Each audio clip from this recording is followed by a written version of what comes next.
In our last episode, we defined omnichannel approaches. And we mentioned the differences between a multi-channel and an omnichannel approach. We also mentioned what makes an omnichannel plan an omnichannel plan. And we concluded last session saying that the omnichannel approach in communication is a customer-focused strategy. A customer-focused strategy to communicate and engage with your customers in a seamless, personalized approach via connected and well-integrated channels via technology, aiming to provide what the customers want, where they are, and when they want it. It's a data-driven approach where we use data in multiple junctions throughout the process.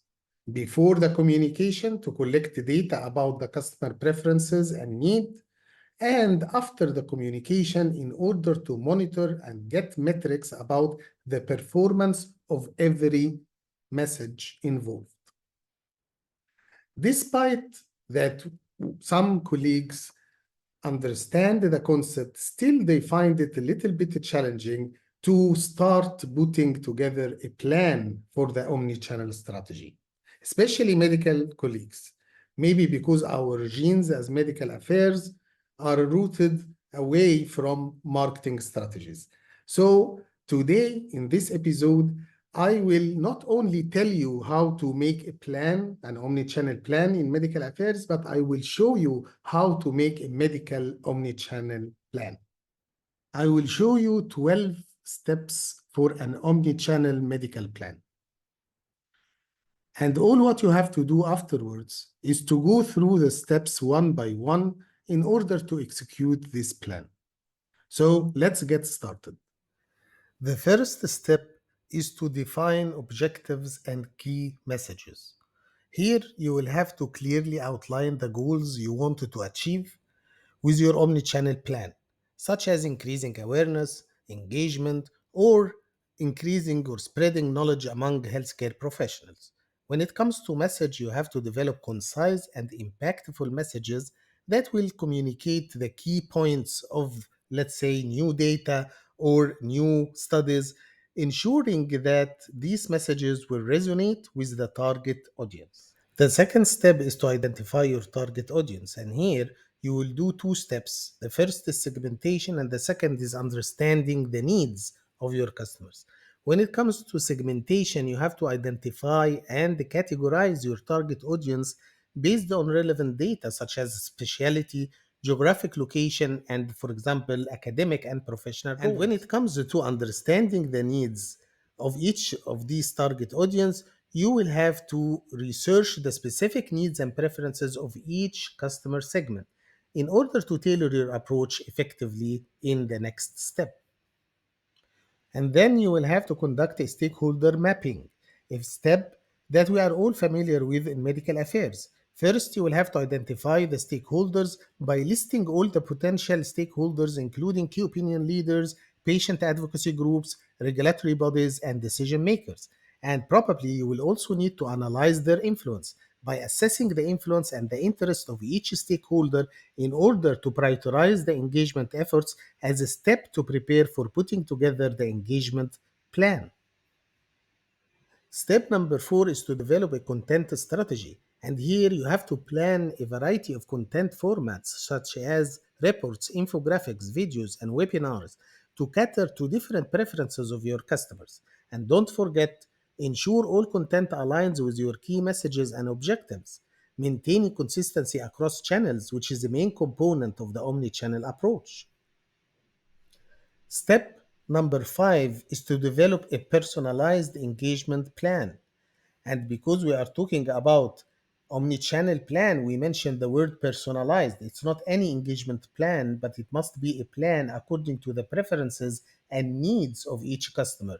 So personalization here means using our database and insights, our own insights, to personalize the communication, making it relevant to each healthcare professional's interests and needs.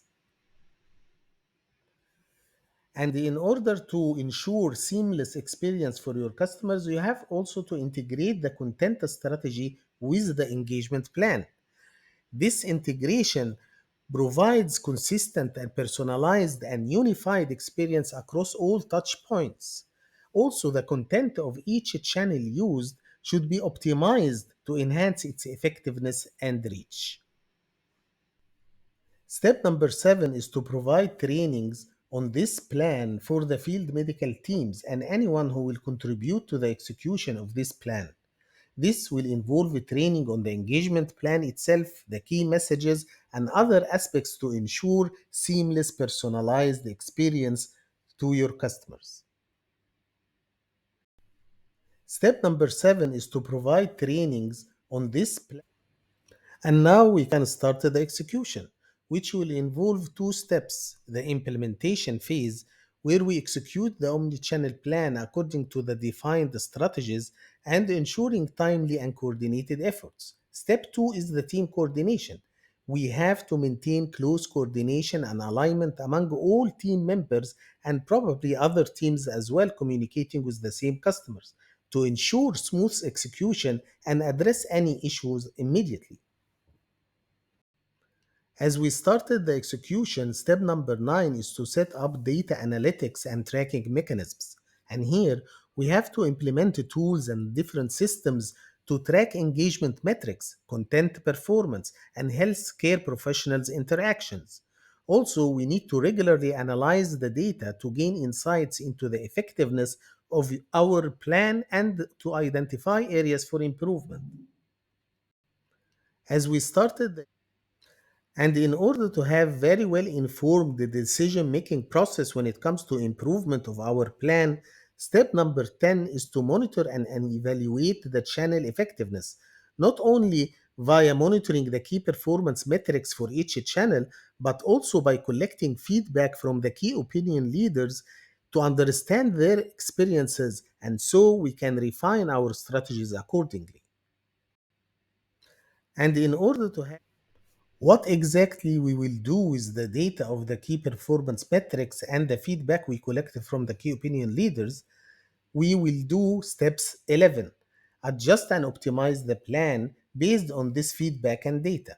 And here, for continuous improvement, we use the data and feedback to adjust and optimize the omni-channel plan.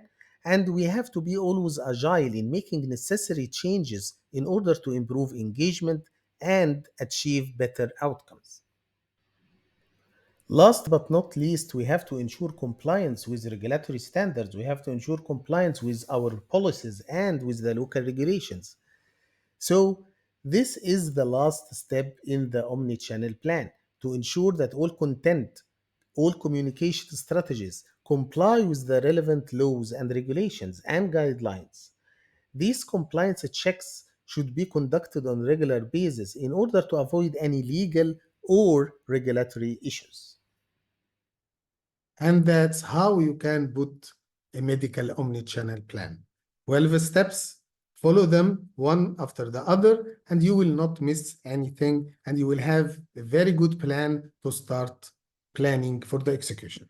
In the description of this video, I will leave a link so you can download the infographic of the plan and keep it for your reference. Later on, you can modify it, customize it according to the complexity and the details of your own initiatives that will require an omni-channel approach. Thank you very much and good luck with your omni-channel initiatives. Have a good day.